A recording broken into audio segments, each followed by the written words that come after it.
سلام كم يتنيخم زخوركم تعزبتي أبزنا يلوم حدنا يزلنا مدب مخرم يوان مزعبة مويا سنة ممهرنا زتوكر خوني نزل إلنا يزلنا رأستي مويا مخرخونا بستورينا عدمنا يزلنا دما ممر يوهان ستيفانوس ممر يوهان ستيفانوس بسنة صحف إنجليز ناي قدامي ديجري بأهبراو زندنا تدما ناي كلاي ديجري زلو زيغايو ممر ستيفانوس نابستورينا نقعد حمزة نالي أدو هراي كم زي تغسكوب زعبا سنة ممهرنا إتي زلنا نايلومي زعبا مو سنة ممهرنا بخم يقلت وي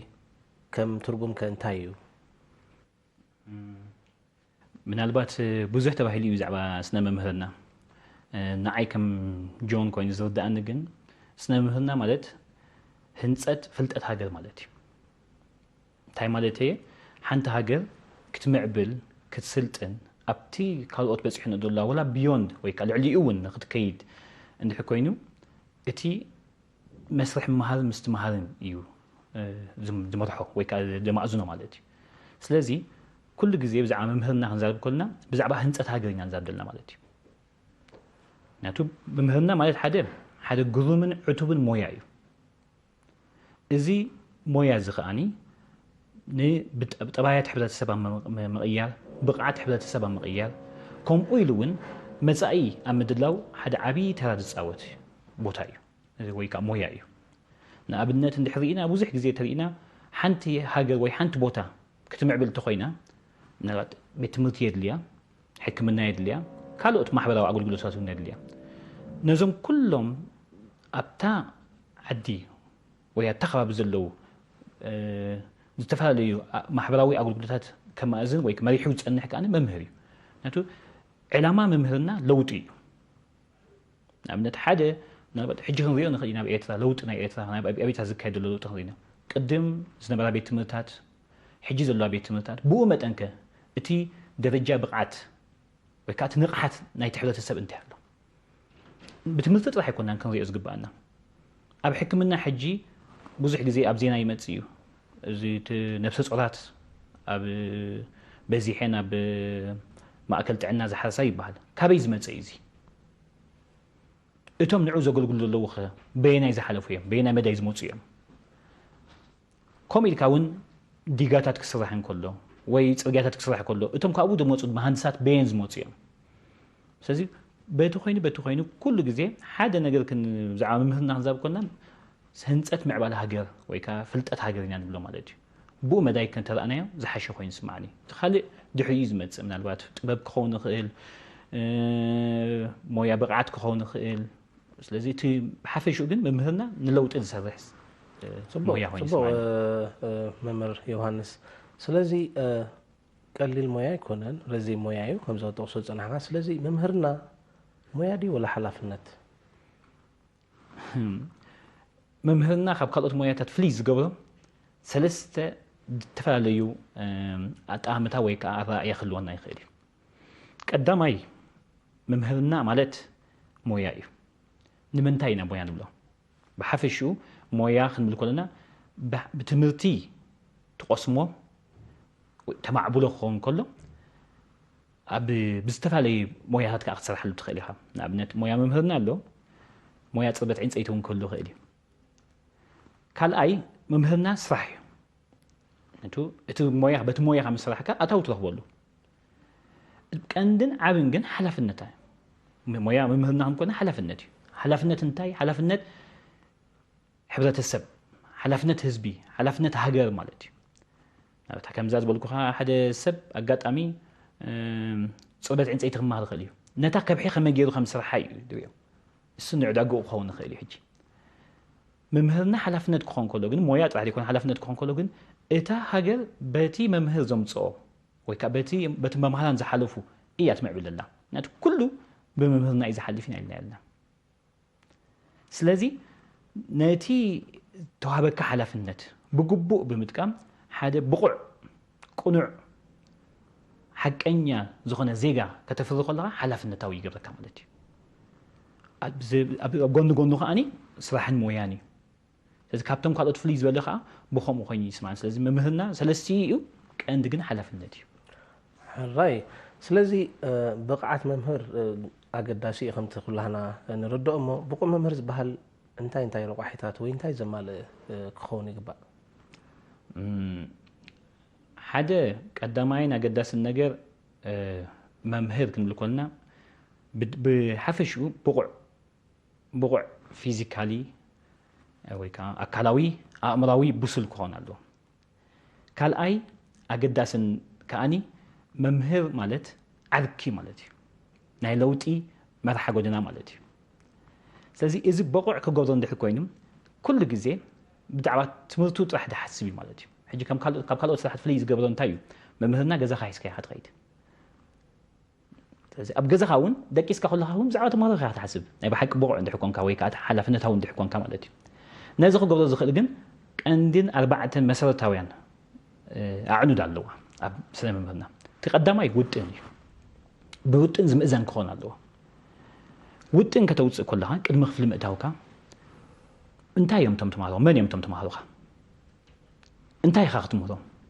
ብኸየናይ ኣገባብ ኢኻ ክትምህሮም ኣብ መጨረሻ እንታይ እዩ ትደለሎ ዕላማ ወይ ሸቶ እንታይ ብድሆታት ከጋጥመካ ይኽእል እዚ ኩሉ ኮንሲደር ኢኻ ወይ ከዓ ትሓስቦ ኣለካ ቀፂልን በፅሽዕኡ ንዕኡ መሰዳለኻ እቲ ኣገባብ ኣመሃራ ስለ ዘለኻ ተምሃራይ ዘማእከለ ኣገባብ ኣመሃራ ብፍላይ ሕጂ መፅኡ ዘሎ ተምሃራይ ኣክቲቭ ወይ ከዓ ንጡፍ ኣባል ናይቲ ክላስ ክኾን ኣለዎ ቅድሚ ሕጂ ከምቲ ባህላዊ ዝበሃል ነረ መምህር ኣትዩ ክላስ ይምህር ነይሩ ሕጂ ግን ተምሃራይ ከኣቱ ኣለዎ ኣብቲ ቦታ ክሳተፍ ኣለዎ ንምንታይ ተልና ሰለስተ ዓይነት ተምሃሮ ከም ዘለውና ወይ ከዓ ኣገባብ ኣመሃራ ይደለና ሓደ ዝበዝሕ ግዜ ብእንግሊሽ ኢና ንዎ ቪዥዋል ንብሎ ርእየት ማለት እዩ ገሊኦም ተምሃሮ ብርእየት እዮም ዝመሃሩ ካልኦይ ደረጃ ተምሃሮ ኣለውና ብምስማዕ ወይ ከዓ ኣውዲቶሪ ንብሎም ከኣኒ ብምስማዕ ዝዘርቡ ኣለዉ ገሊኦም ተምሃሮ ከኣኒ ብምስታፍ ዝመሃሩ ኣለዉ እዚኦም ከዓ ቦዲ ኬንስቴቲክስ ይበሃሉ ስለዚ ነዚኦም ደማእከለ ክኾን ኣለዎ ሳልሳይ ድመፅእ ሽዑኡ ምሕደራ ክፍሊ እዩ ምሕደራ ክፍሊ ማለት ተምሃራይ ኣትዩ ክሰጢሉ ክሰምዓካ ማለት ኣይኮነን ልክዕ ከምቲ ኣብቲ ውጥን ጌርካ ያለኻ እንታይ ትገብር ምስ መን ትገብር ከመይ ጌርካ ግቡእ መምርሒ ትቦም እንታይ ትፅቢትካ ብኸመይ ተዋስኦም እዛ ምሕደራ ክፍሊ ማለት እዩ ስለዚ ግቡእ ምሕደራ ክፍሊ ዘለዎ መምህር ሓደ ዓወት እዩ ቀዳም ደፊኡ ኣሎ ቁልቁለይ ማለት እዩ ኣብ መጨረሻ ድመፅእ እታ 4ን ቀንድን ከዓ ገምገማ ምሂርካ ኣለኻ እስካ ስለዚ እንታይ ትፅቢትካ መጨረሻ ገምጋሞም እንታይ እዩ ካብኣቶም እንታይ ትቕበል ኣብ መጨረሻስ እንታይ እዩ ውፅኢት ናይቶም ተምሃሮ ገምጋም ክንብል ኮና ግን ተምሃሮ ጥራሕ ኣይኮንና ንገምግሞ ዘለና እቶም መምህር እውን ነብሱ ይግምግሞ ኣሎ በቲያ ናቱ ኣብቲ ገምጋም እቶም ተምሃሮ ኣዕጋቢ እንድሕር ውፅኢት ኣምፅኦም እቲ መምህር ዝወጦነ ውጥን ዕውት ነይሩ ክንብል ንኽእል እንድሕር እቲ ውፅኢቶም ከኣኒ ዴታ ብዕ እንድሕር ኮይኑ ወይ ከዓ ድኹም እንድሕር ኮይኑ እውን እስኻ ከዓ ነብስኻ ክትፍትሽ እውን ይደፍኣካ ማለት እዩ ስለዚ ብቑዕ መምህር ዝበሃል ነዚአን ኩለን መሰረት ተጠቂሙ ሓላፍነቱ ገይሩ ምስ ተምሃርኡ ከም ዓርኪ ከም ኣቦ ከም ኣደ ከም ሓዊ ኮይኑ ዝዋሳእ እሞ ኣብ መጨረሻ ነቲ ዝተደልየ ዕልማ ደብፅሕ እዩ ብቑዕ መምህር ዝበሃል ሕራይ ፅቡቕ ብቕዓት ግን ፈላለዩ ይመስለኒ ብቕዓት ብቑዕን ብሉፅን እውን ዝበሃል ኣሎ ከም መፈላለዩ እዚ ኸ ኣብ መምህር ብኸመይ ምርኣኻዮ ኣብ ዝኾነ ቦታ ብቕዓት ጥራሕ ኣይኮንካን ክትብል ኣለካ ኣብ መንጎኡ ከዓ ውድድር ክህሉ ናይ ግድን እዩ ወይ ውድድር እኳ ተዘይኮነ ፍልልይ ክህሉ ናይ ግድን እዩ ሕጂ ኣብ መምሃራን እንድሕር መፂና ክልተ ዓይነት መምሃራን ኣለዉ ንፉዓት መምሃራን ኣለዉ ብሉፃት መምሃራን ኣለዉ ብሓፈሽኡ ግን ክልቲኦም መምሃራን ንተምሃራዮም ብግቡእ ዘማእዝኑ ክኾኑ ኣለዎም ቀዳማይን ምርኣይን ሕጂ ትፍልዮም ግን እንታይ ተልና እቲ ንፉዕ መምህር ዝበሃል ነቶም ተምሃሮ እቲ ዘድልዮም ጥራሕ ኣብቲ ዓይነት ትምህርቲ ወይ ከዓ ሳብጀክት ማተር ኣብኡ ኣተኪሩ ዝሰርሕ ማለት እዩ ስለዚ ነታ ዝፈልጣ ዓይነት ትምህርቲ ነታ ዝደልየዋ ትምህርቲ ፅቡቅ ገይሩ ክርዳእ ክእል እዩ ንዓ ጥራሕ ይምህሮም ማለት እዩ ብሉፅ መምህር ዝበሃል ግን ውይንታ ናይቶም ተምሃሮ ባህጊ ሃረርታ ተመሰጦ ኣብ ትምህርቲ ዘለዎም ተመስጦ ብምርዳእ ዘነቃቅሖምን ንመጻኢ ዘዳልዎምን ማለት እዩ ሕጂ እንታይ ይገብር ኣሎ እዚ ብሉፅ መምህር ነዞም ተምሃሮ ልክዕ ከም ዓርኪ ኮይኑ ቀርቦም ኣለዎ ሕጂ ደረቱ ዝሓለወ ርክብ ክኾን ኣለዎ ኣብዚ ክንርድኦ ዘለና ማለት እዩ نزيهم تمهارو زياتهم دحر ترديهم دحر قريبهم اتدليتهم كردوم خيدي سلازم تخغبري مالتي امطرشا كدفؤمي ወይ ከአኒ ከሕግዞም ማለት እዩ ንኣብነት ንበል ሕጂ ብዙሕ ግዜ ዶክተር ንሓደ ህፃን ናይ ልቢ መጥባሕቲ ገይሩ ህይወቱ ከድሕኖ ክእል እዩ መምህር ከዓ ልክዕ ከምኡ ነቲ ተማሃራይ ኣብ ልቡ ኣትዩ ናይ ብሓቅን ቁኑዕን ምንባር ክመርሖ ክእል እዩ እንታይ እንትሄልና ሕጂ ዝበዝሕ ግዜ ንዝክሮም መምሃርን ኣለውና ከምዝኹ ንምንታይ ኢና ስጋ ሕጂ ንዝክሮም ኣብ ልብና ስለዝኣተው ማለት እዩ ንዕኦም ክትመስል ትፍትን ንዕኦም ሕጂ ትናባብራ ትፈልጦ ኣለኻ ማለት እዩ እሶም ንዕኦም ፅራሕ ዘይኮነ እቲ ዝመሃርካ እውን ስጋ ሕጂ ኣብ ኣእምሮኻ ኣሎ ማለት እዩ ስለዚ ክልቲኡ ተመዳልዩ እዩ ዝኸይድ ስለዚ ብሉፅ መምህር ዝበሃል ብከምኡ ዝኸይድ ኩልኮ ግን ኩሎም መምሃር ትዝክሮም ዲኻ ولا كلهم وطنا هالهم ولا كلهم بتي جبو صح كلهم ما يذكرهم نها انت يخا تبلوس ممري هذكر تبلوس تقول لك بمن تايدك نعخا وين تخان هل تخان سترد امه نعخا سلازنك حكا نمصا سلددال وكا تذكر مالتي سلازا اينا يمرص تبلوس خخبت مكو سو ምናልባት እንዴ ዝኾነ ሰብ ክሙሉ ሰኸል እዩ ብሉጽ ንፉዕን መምህር እንድሕካ ብሉጽ ክትኮኒ ሓደሊ ወላ ቤት ትምህርቱን ኮኒ ተማሃ ወላ ድሞጽ ኻን ደም ናብ ቤት ትምህርቲ ወዶም ብሉጽ ኮኒ ብልጫ ኾስዲ ምጽበይዎ نفوع كوي نفلتت كله نخيل كوي جن أتي قرب قبل الزول بلوس دخاني أم مرص مالتي هجي لك عيو ممهر لك كم حو خاص لدخون كم ويبوها هو يمحم على خاص لدخون كم عينت كتكون سجاب كتسألون كذكرك كون لعل زعب تسجايلن تما هواي كاز ذكرك كل جزيسي كون زعب تسجايلن هراي ممر يوحنس كاريكلم تي مرحا قدناي تممهر دواسالو تبيت مرتيو سلازي ابتكبار كاريكلم مننت ممهر يزولودو تخوينو بخمي حجي كاريكلم كنا حدا بوليسي كوينو اذا هاجر تمزنلو مدايو ببناتو درجات كم بعتا نام ماكلاي ناب كلاي درجه ناب لعلوي تكالت تمرتون ببناتو درجه يزخيل مالتي حجي ابزي غزيزي مننت نايت ممهر أزيو أقداسيو مجمع تانتايلنا ممهرنا مالت هنسات فلتت هاجري سلز هاجري حتى هنزلها كال أي زيجا ويكال مننت دلو سبكا كهنس الكا يتسبنيخا بزخني يكون تأمل الوقت أسمرات إلى أن شريح واخون خيري نعم نقطع منبر نهزوي إتات عمر يكونن ስለዚህ እስኻ ግን ኣብ ትሕረት ሰብ ኮንካ መጀመርታ ክትሃንጾ ከለኻ ነቲ ሰብ ነቲ ካሪክለም ተረዲእካ ከተተግብሮ ከለኻ ቁኑዕን ሓቀኛን ወይ ከኣኒ ብባህሊ ወይ ከዓ ብኣናብራ ናይ ትሕረት ሰብ ዝምእዘን ክኾን ኣለዎ ነዚ ምክንያት ኢና ከኣኒ መንነት ኣብ ክልተ ንመቕሎ ወይ ከዓ ኣብ ስርዓተ ትምህርቲ ኣብ ክልተ ኢና ንመቕሎ ሓደ ሃገራዊ መንነት ኣሎ ወይ ከኣኒ ናሽናል ሲቲዘንሺፕ ማለት እዩ ኣብዚ ናሽናል ሲቲዘንሺፕ ወይ ከዓ ሃገራዊ መንነት ዝበሃል እቲ ሰብ ክርድኦ ዝግብኦ እንታይ እዩ هذا بهلي نابرا متكل ناي تحرت السب ترديو نعو دي حجز نعو زي معبل نعو بقعت زي وسخ درجة الوسخ كون هالو مالتي نازن حزي جيرو ولا حد زوسه دخونه يخا مجمرتا قبت ما بقتها ودرجة قانق عدز مهر هيصان قانق عدي بقانق عد كل بهلون تاريخون مننتون يفلط مالتي قصيلنا نمصغ انتايو ግሎባል ሲቲዘንሺፕ ትባል ወይ ካቲ ዓለማዊ መንነት ባሎ ኣብዚ ሕጂ እንታይ እቲ በሓፈሽኡ ኮይኑ ብዙሕ መጽሓፍቲ እውን ስለዘይከ ብዙሕ መጽናዕቲ እውን ዘገብሉ ዘይኮነ ናይ ግድን ይሃ መጽሓፍቲ ክትልቃሕ ካብ ካልኦት ሃገራት ማለት እዩ ንምንታይ እዩ እቲ ስነፍልጠት ወይ ካቲ ሳይንስ ዓለማዊ እዩ ስለዚህ ክንተሓጋገዛልና ማለት እዩ ክንዋሃዳልና ማለት እዩ ክንደጋግፋልና ማለት እዩ ናብኡ ትመጽእ ማለት እዩ ሕጂ ሓደ ኤውሮጳዊ መጽዩ ኣብ ኤሌመንታሪ ኣብቲ መባእታዊ መጽዩ ክምተልካ ይጽበን ኢኻ ልክዕ ከም ተወደ ሃገር ክኾን ኣይክእልኒ ምናልባት ኣብቲ ዓለማዊ ልክዕ መስቲ ዘለዎ ፍልጠት ወይ ከዓ ደረጃ ብቕዓት ምሳኻ ተዋሂዱ ክሰርሕ ይኽእል ይኸውን እዚ ኣብቲ ግን ካልእ ይኾን ዘሎ ስለዚ መንነት ናይቲ ካሪኩለም ብጣዕሚ ኣገዳሲ እዩ ናይቲ ኣብቲ መንነት ናይቲ መምህር ኣብቲ ትግባር ካሪኩለም ብጣዕሚ ኣገዳሲ እዩ እሱ ጥራሕ ይኮን ኣይኮነን እቲ ካሪኩለም እውን ብመምሃራን ንጽሎ እዩ ንምንታይ ተልና እቶም መምህራን ዝተቀበልዎ መልስ ዕጋበት ወይ ካቲ ፊድባክ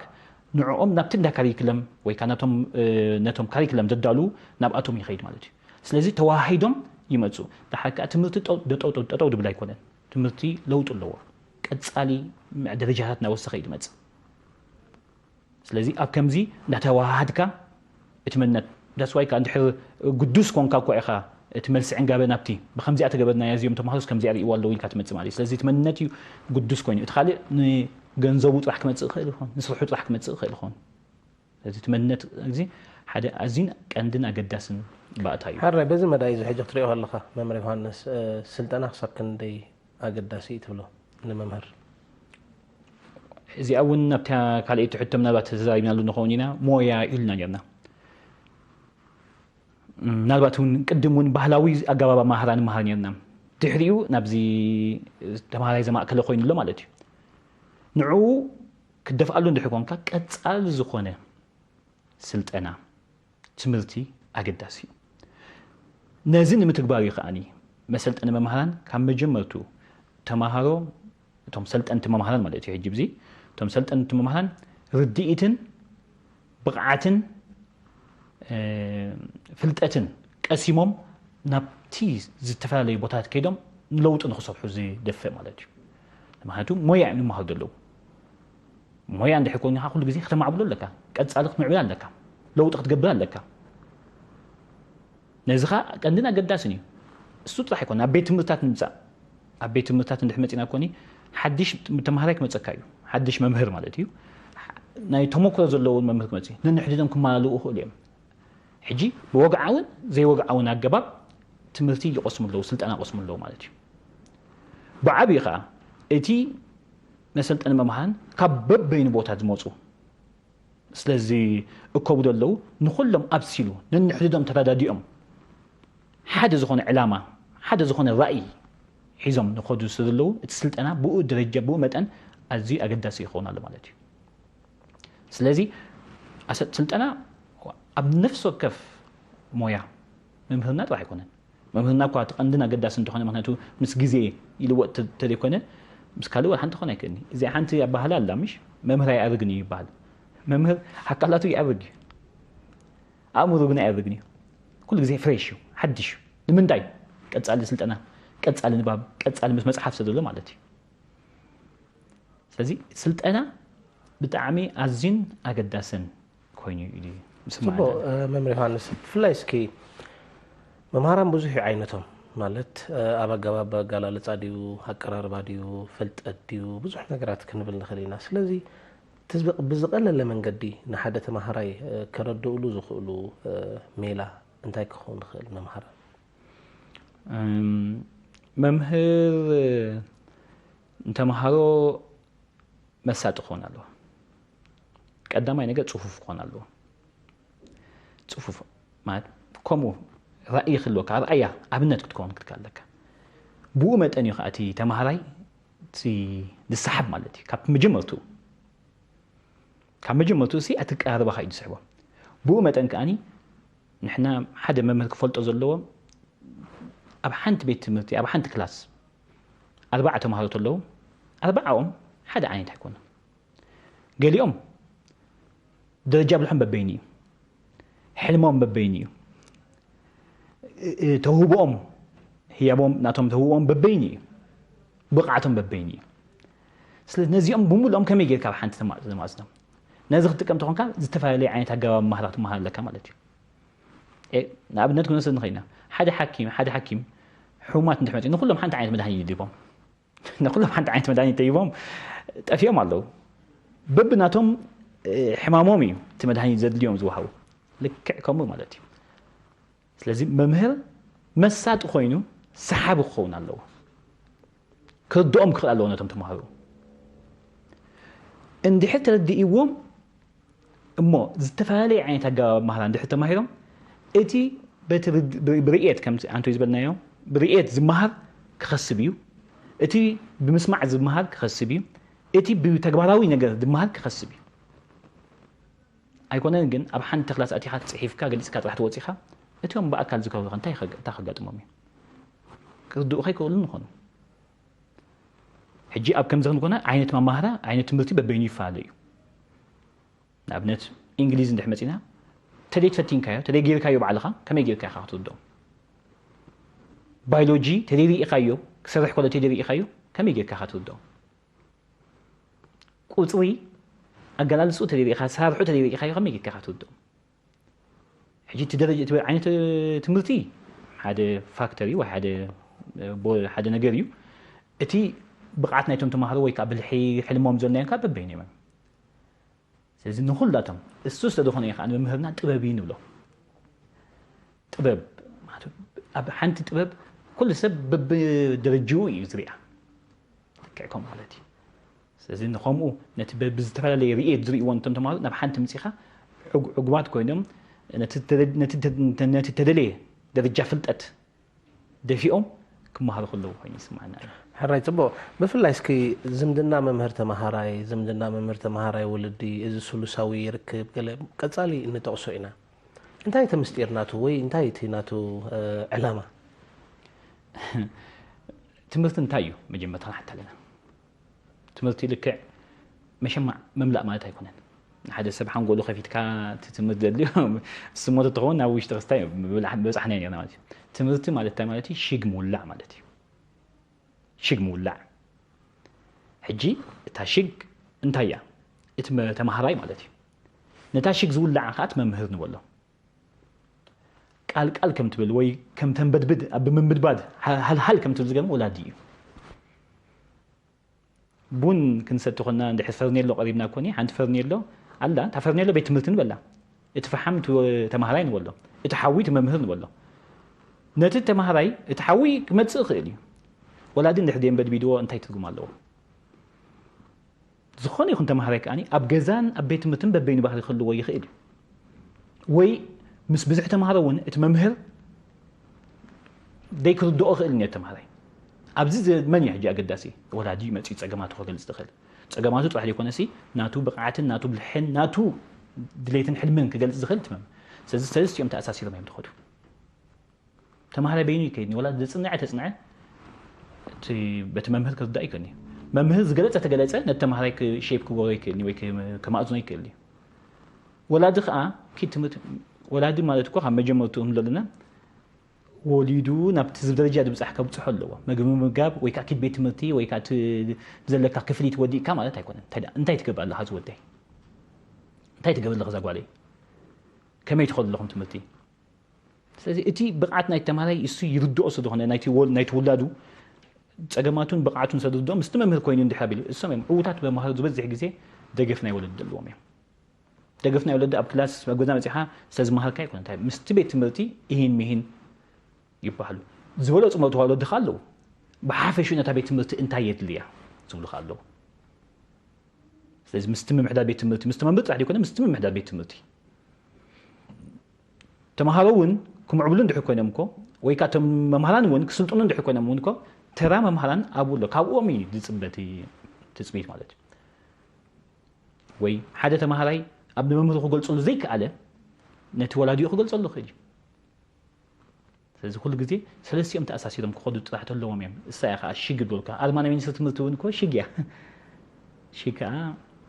ናይ ኩሉ ናይቲ ከባቢ እያ ኮይና ትስማዓና ሕራይ እስከ ምስ ቤት ትምህርቲ በኣ ከለና ተኣሳሲርና ማለት ምምሕዳር ቤት ትምህርቲ ኣብ ምሕያል ብቕዓት መምህራን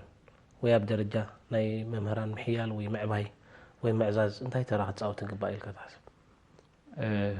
እዚ ዘይከሓድ ሓቂ እዩ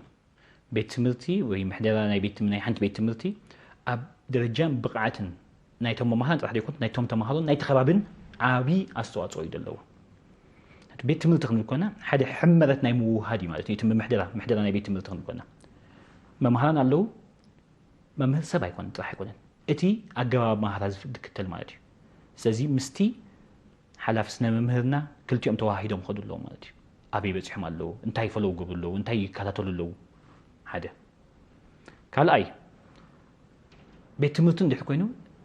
ጥዕና ዝህበካ ክኾን ኣለዎ እንታይ ማለት እዩ ፅሩይ ክኾን ኣለዎ ስለዚ እቲ ምምሕዳር ቤት ትምህርቲ ኣብ ፅሬት ናይቲ ቤት ትምህርቲ እውን ክዋሳእ ኣለዎ ሳልሳይ ድሕነት ናይቶም ተምሃሮን መምሃራንን ክሕሉ ኣለዎ نزن محلاو كاني وارديا الله مالتي نزم كلهم زواهدهم مني محدرة بيت مرتي بعبيخه ناتي كوميونيتي ناتي بتخاود له حبزة تسب كنت أمراض زخلت بيت مرتي محدرة بيت مرتي حيال محدرة بيت مرتي عند حلك بمولوتي أبتخاب زلوا بيت مرتي ناوخ متص يجدد مالتي كواسع يجدد مالتي قال أي درجان بقعات النايتهم ما مهلان زفولتهم محدرة بيت مرتي من أبي يسرح من أبي واسع يفلت بومت أنكاني نايسلت أنا نايتمرتن معوالتات ويك أزي